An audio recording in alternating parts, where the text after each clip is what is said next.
So hello my dear दोस्तों, कैसे हो आप सब। आई होप आप लोग बहुत ही अच्छे से होंगे। तो आज का ये वीडियो क्लास 12 सेमेस्टर 3 स्टूडेंट वालों लोग के लिए बहुत ही इंपॉर्टेंट होने वाला है। जी हाँ दोस्तों, इम्पॉर्टेंट इसलिए होने वाला है क्योंकि आज के वीडियो में आप सभी को इकोनॉमिक्स का रिवाइज सिलेबस यानी कि सेमेस्टर 3 का इकोनॉमिक्स का पूरा फुल डिटेल सिलेबस और उसके साथ साथ क्वेश्चन पैटर्न और उसके साथ साथ आप लोग का एग्जाम कब से शुरू होगा ये भी पूरा फुल डिटेल के साथ बताने वाला हूं। दोस्तों, अगर आप लोग ये वीडियो पूरा एंड तक देख लेते हैं तो इकोनॉमिक्स का पूरा सिलेबस आप लोगों को बहुत ही अच्छे तरीके से समझ में आ जाएगा। दोस्तों, इससे प्रीवियस वाले क्लास में मैंने आप सभी को अकाउंटेंसी का पूरा फुल डिटेल सिलेबस और क्वेश्चन पैटर्न, फिर उसके बाद कॉस्टिंग एंड टैक्सेशन का पूरा फुल डिटेल सिलेबस और क्वेश्चन पैटर्न, फिर उसके बाद बिजनेस स्टडी का पूरा फुल डिटेल सिलेबस और क्वेश्चन पैटर्न, फिर उसके बाद commercial law and preliminaries of auditing का पूरा फुल डिटेल सिलेबस और क्वेश्चन पैटर्न बताया था। तो जिन स्टूडेंट ने दोस्तों मेरा प्रीवियस वीडियो नहीं देखा था तो उन सभी से एक छोटा सा रिक्वेस्ट है, पहले वो मेरा जाके प्रीवियस वीडियो देखें, फिर उसके बाद ये वाला वीडियो देखिएगा। हम उस वीडियो का लिंक डिस्क्रिप्शन में डाल देंगे, आप लोग वहां से देख लीजिएगा। तो दोस्तों, आज के क्लास में मैं आप सभी को सेमेस्टर 3 का इकोनॉमिक्स का पूरा फुल डिटेल सिलेबस और उसके साथ साथ क्वेश्चन पैटर्न और उसके साथ साथ आप लोग का एग्जाम कब से शुरू होने वाला है ये भी पूरा फुल डिटेल के साथ बताने वाला हूं। तो दोस्तों, स्टार्ट करने से पहले आप सभी से एक छोटा सा रिक्वेस्ट है, अगर अभी तक आपने हमारे वीडियो को लाइक नहीं किया है तो वीडियो को लाइक करके ज़्यादा से ज़्यादा अपने फ्रेंड सर्कल में शेयर कीजिएगा और चैनल पे नए हैं तो चैनल को सब्सक्राइब जरूर कीजिएगा ताकि जब जब हम न्यू वीडियो अपलोड करें उसका नोटिफिकेशन जो है सबसे पहले आप तक पहुँच सके। तो चलिए दोस्तों, without investing a time start करते हैं। दोस्तों, आप लोग का क्लास 12 सेमेस्टर 3 में इकोनॉमिक्स का जो है दो पार्ट में डिवाइड किया गया है। पहला है मैक्रो इकोनॉमिक्स और दूसरा है इंडियन इकोनॉमिक डेवलपमेंट। तो इकोनॉमिक्स को दो पार्ट में डिवाइड किया गया है। मैक्रो इकोनॉमिक्स से आप लोग का 20 मार्क्स का क्वेश्चन आएगा और इंडियन इकोनॉमिक डेवलपमेंट से आप लोग का 20 मार्क्स का क्वेश्चन आएगा। तो 20 + 20 तो टोटल हो गया 40 मार्क्स। तो सेमेस्टर 3 में जो है आप लोग का 40 मार्क्स का इकोनॉमिक्स का एग्जाम होगा और सेमेस्टर 4 में जो है आप लोग का 40 मार्क्स का एग्जाम होगा। तो 40 + 40 80 मार्क्स और 20 मार्क्स का जो है आप लोग का प्रोजेक्ट वर्क रहेगा। तो सबसे पहले दोस्तों, आप लोग मैक्रो इकोनॉमिक्स का सिलेबस देख लीजिए कि कौन कौन सा चैप्टर है मैक्रो इकोनॉमिक्स में। फिर उसके बाद जो है हम इंडियन इकोनॉमिक डेवलपमेंट का भी सिलेबस बता रहे हैं। तो यूनिट 1 में मैक्रो इकोनॉमिक्स में सबसे पहला चैप्टर है आप लोग का नेशनल इनकम अकाउंटिंग। तो इसमें जो है दोस्तों देखिए पॉइंट नंबर ए, फिर उसके बाद नंबर 1 देके लिखा हुआ देखिए concept of stocks and flows, concept of transfer payments, concept of closed economic and open economic, concepts of GDP, GNP, NDP, NNP, NI, concept of factor, cost and market price, concept of intermediate and final goods, real income versus nominal income. फिर उसके बाद देखिए Roman number 2 में implementation of factor cost and market price, concept for GDP, GNP, NDP, NNP, NI and simple numerical problem on conversion। तो ये सब जो है हम लोग को पढ़ना पड़ेगा नेशनल इनकम अकाउंटिंग में। फिर उसके बाद देखिए पॉइंट नंबर बी में लिखा हुआ है methods of measuring national income. तो कौन कौन सा मेथड्स है मेजरिंग करने का नेशनल इनकम का। तो पहला मेथड है दोस्तों देखिए रोमन नंबर 1 में लिखा हुआ है बी का Roman number 1 product census method mentioning value added method, और रोमन नंबर 2 में है इनकम मेथड, और रोमन नंबर 3 में है एक्सपेंडिचर मेथड, और रोमन नंबर 4 में है simple numerical problems on all methods. फिर उसके बाद देखिए पॉइंट नंबर सी में है difficulties of measuring national income. क्या क्या डिफ़िकल्टीज होता है मेजरिंग नेशनल इनकम में वो भी जो है हम लोग को पढ़ना पड़ेगा। तो ये सब जो है ए बी सी ये तीनों जो है नेशनल इनकम अकाउंटिंग में हम लोग को पढ़ना पड़ेगा। और इससे जो है दोस्तों आप लोग का टोटल 8 मार्क्स का क्वेश्चन आएगा। और आप लोग का जो क्वेश्चन रहेगा दोस्तों वो सिर्फ और सिर्फ एमसीक्यू बेस्ड रहेगा। फिर उसके बाद देखिए यूनिट नंबर 2 में ये भी मैक्रो इकोनॉमिक्स का है, simple Keynesian system closed economic model with government. तो देखिए इसमें जो है पॉइंट नंबर ए बोल के लिखा हुआ है Keynesian consumption function and saving function mentioning MPC APC MPS and APS and their relationship. फिर उसके बाद पॉइंट नंबर बी में है क्रॉस डायगोनल मॉडल। फिर उसके बाद देखिए बी का रोमन नंबर 1 में है determination of equilibrium income impact on equilibrium due to the change in each of the following factors investment government expenditure taxation. Roman number 2 में देखिए दिया हुआ है concept of paradox of thrift. फिर उसके बाद पॉइंट नंबर सी में basic concept of government budget and taxation. फिर उसके बाद पॉइंट नंबर डी में alternative forms of multiplier investment multiplier government expenditure multiplier tax multiplier balance budget multiplier. तो ये सब जो है दोस्तों हम लोग को पढ़ना पड़ेगा यूनिट नंबर 2 में सिंपल कीनीशियन सिस्टम। तो ये सब जो है दोस्तों हम लोग को पढ़ना पड़ेगा। और इससे जो है दोस्तों आप लोग का टोटल 8 मार्क्स का क्वेश्चन आएगा। और ये भी जो है एमसीक्यू आएगा, इस चैप्टर से भी जो है एमसीक्यू रहेगा। तो ये यूनिट नंबर 2 कंप्लीट हो गया। अब यूनिट नंबर 3 में जो है आप लोग का वो भी माइक्रो इकोनॉमिक्स का है। तो यूनिट नंबर 3 भी जो है माइक्रो इकोनॉमिक्स है।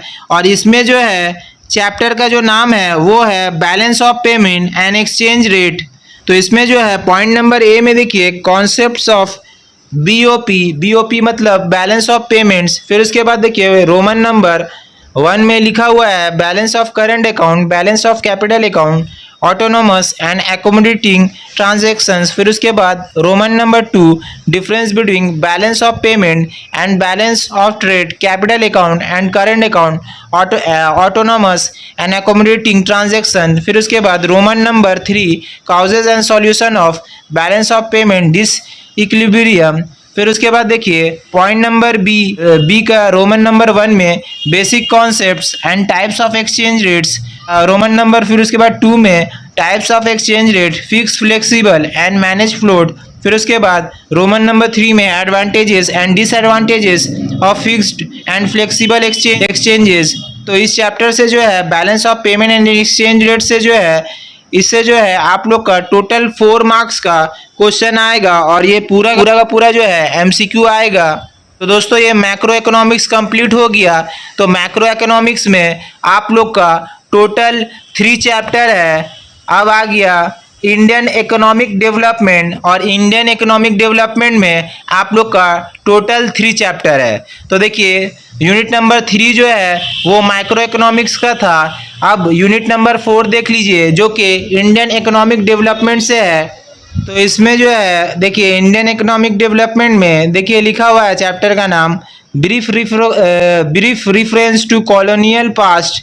तो इसमें जो है देखिए इंडियन इकोनॉमिक डेवलपमेंट में हम लोग को क्या क्या पढ़ना पड़ेगा देख लीजिए। तो brief reference to colonial past Roman number 1 impact of British rule on agricultural sector factors causing backwardness and stagnation of Indian agriculture during the British rule. फिर उसके बाद देखिए ए बोल के लिखा हुआ है 1 बोल के लिखा हुआ है low level of productivity. Point number 2 में हाई डिग्री ऑफ वल्नरेबिलिटी। फिर उसके बाद पॉइंट नंबर 3 में है absence of organize market for agricultural product. फिर उसके बाद पॉइंट नंबर 4 में है labour intensive technique of production. फिर उसके बाद पॉइंट नंबर 5 में है फ्यूडलिज्म इन एग्रीकल्चर। फिर उसके बाद पॉइंट नंबर 6 में है sub division of land holding. फिर उसके बाद देखिए ये पॉइंट नंबर ए का पूरा पॉइंट कंप्लीट हो गया। अब उसके बाद पॉइंट नंबर बी का देख लीजिए। इसमें जो है introduction of land revenue system under the British rule and force commercialisation of agricultural sector. फिर उसके बाद देखिए बी का रोमन नंबर 2 में impact of British rule on industrial sector. तो इसमें जो है पॉइंट नंबर 1 में DK of handicraft point number 2 में new pattern of demand, point number 3 में introduction of railways in India. फिर उसके बाद देखिए रोमन नंबर 3 बोल के लिखा हुआ है। उसके बाद देखिए पॉइंट नंबर 1 बोल के लिखा हुआ है net exporter of primary product importer of finish goods. फिर उसके बाद देखिए पॉइंट नंबर 2 में monopoly control of Indian foreign trade mentioning Suez canal and access to Indian market. फिर उसके बाद देखिए पॉइंट नंबर 3 में surplus trade but only to benefit Britishers. फिर उसके बाद देखिए रोमन नंबर 4 में drainage of Indian economic resources Dadabhai Naoroji theory. तो ये सब जो है हम लोग को यूनिट नंबर 4 में इंडियन इकोनॉमिक डेवलपमेंट में पढ़ना पड़ेगा और इससे जो है आप लोग का सिर्फ और सिर्फ 4 मार्क्स का क्वेश्चन आएगा और ये क्वेश्चन जो आएगा ये सिर्फ और सिर्फ एमसीक्यू बेस्ड क्वेश्चन रहेगा। फिर उसके बाद देखिए यूनिट नंबर 5 में ये भी जो है इंडियन इकोनॉमिक डेवलपमेंट का है।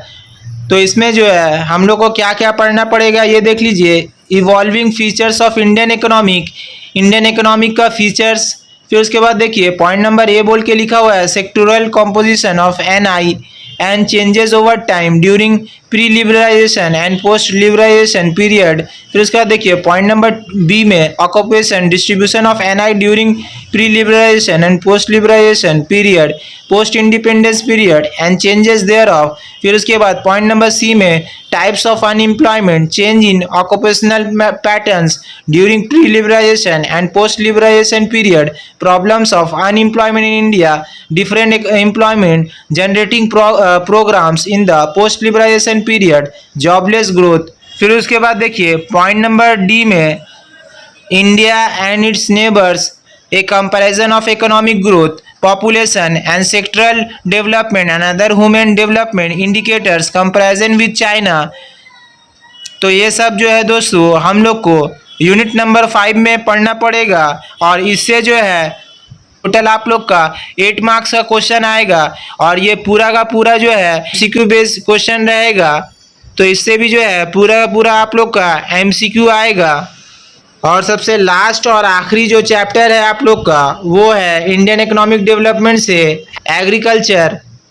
तो इसमें देखिए पॉइंट नंबर ए में problems in agriculture in the post independence era first plan and green revolution. फिर उसके बाद पॉइंट नंबर बी में institutional reforms land reforms and operation Barga reforms in rural credit. फिर उसके बाद देखिए पॉइंट नंबर सी में agricultural reforms in the post liberalisation era impact of globalisation in Indian agriculture. फिर उसके बाद पॉइंट नंबर डी में food security and public distribution system. तो ये भी जो है आप लोग का टोटल 8 मार्क्स का क्वेश्चन आएगा और ये पूरा का पूरा जो है एमसीक्यू बेस्ड रहेगा यानी कि एमसीक्यू आएगा। तो ये तो था दोस्तों सिलेबस। अब आप लोग क्वेश्चन पैटर्न देख लीजिए। तो आप लोग का जो क्वेश्चन पैटर्न रहेगा दोस्तों वो सिर्फ और सिर्फ एमसीक्यू बेस्ड रहेगा। तो देखिए मैक्रो इकोनॉमिक्स यूनिट नंबर 1 में नेशनल इनकम अकाउंटिंग से 8 मार्क्स का जो क्वेश्चन आएगा ये पूरा का पूरा एमसीक्यू आएगा। और फिर उसके बाद देखिए यूनिट नंबर 2 में सिंपल कीनेसियन सिस्टम से इससे भी जो है आप लोग का 8 मार्क्स का एमसीक्यू आएगा। फिर उसके बाद यूनिट नंबर 3 में ये भी जो है मैक्रो इकोनॉमिक्स से है। तो इससे जो है balance of payment and exchange rate से आप लोग का 4 मार्क्स का एमसीक्यू आएगा। तो देखिए 8 प्लस 8 प्लस 4 20 मार्क्स कंप्लीट हो गया और 20 मार्क्स का जो है आप लोग का इंडियन इकोनॉमिक डेवलपमेंट से क्वेश्चन आएगा। तो देखिए यूनिट नंबर 4 में जो है brief reference to colonial past. तो इससे जो है आप लोग का 4 मार्क्स का एमसीक्यू आएगा। और उसके बाद देखिए यूनिट नंबर 5 में तो इससे जो है 8 मार्क्स का एमसीक्यू आएगा।